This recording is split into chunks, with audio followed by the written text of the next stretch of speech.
Hello everybody, this is Anthony, and today I will be adding a Intel Remote Management Module 4 to the Intel S1400 Model SP, and so let's just get started on that. I could not find any videos on this when I was trying to do it on my own, and I'd do it for 2 servers. This is the second one, so I decided to do a quick video. Hope you guys enjoy it. So first step, you want to get your top cover off. The next thing, what you're going to need to do, I also have the dedicated Ethernet port. I also bought it with as well as the other module.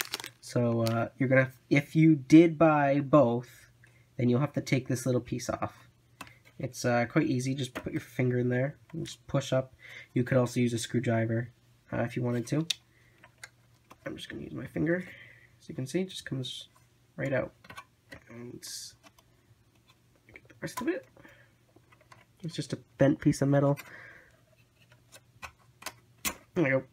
As you can see, it just comes right off. Alright, next, what you're going to have to do is open the anti-static bag. So here is the module right here. I literally only need this and the other piece. It just slots right in. But in the box, it comes with, which they don't really show too much on their pages, it comes with adapters for just about everything. It's like, here's a metal bezel, another metal bezel.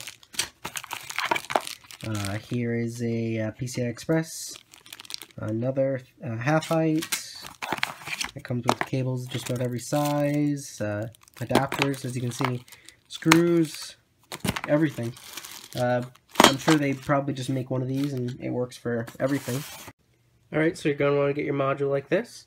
Like I said, you don't really actually need it. If you bought it anyway, then whatever. But you don't actually need it unless you do want a dedicated Ethernet port, which I guess is not a bad idea.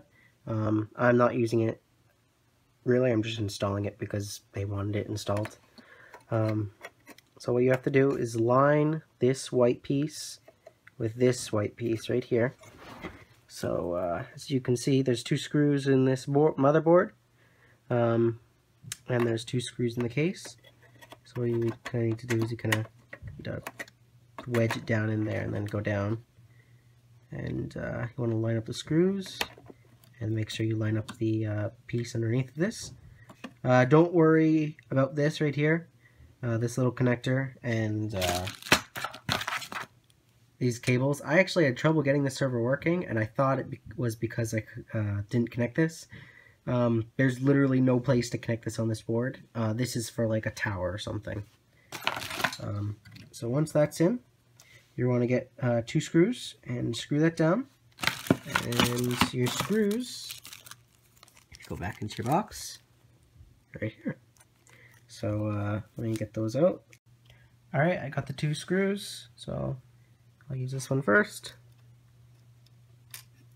And just pop it in.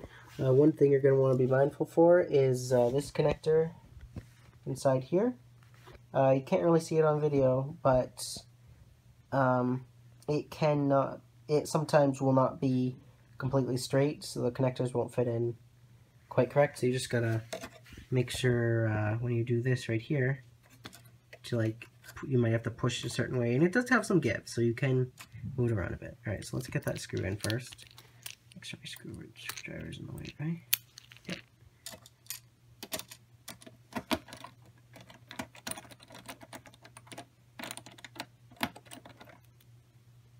And you don't really want to do it too tight, because it is a PCB after all, and you can damage it if you put too much force down. As long as it's firm, it should be set. Alright, so now what you want to do is get the smaller anti-static bag, and then just break that right open. Alright, so we got it, and let's get that little piece out. As you can see, that is really small. I don't even know if this camera will zoom on it. Not really, but it's quite small as you can see. Alright, so what I'd recommend is pulling this riser out, which it just pops right on this model server. And set that down. And you're going to want to look for this very small little plug. And it's see, RMM4 light. That's what this thing is called. And as you can see, the pegs, one of them is blocked off. And as you can see, there is a space for it. So you just want to make sure to line these pegs up with the pegs line in there.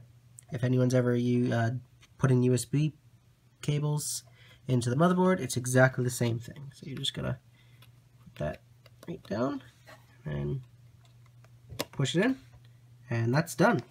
So now you want to put back your PCI Express. There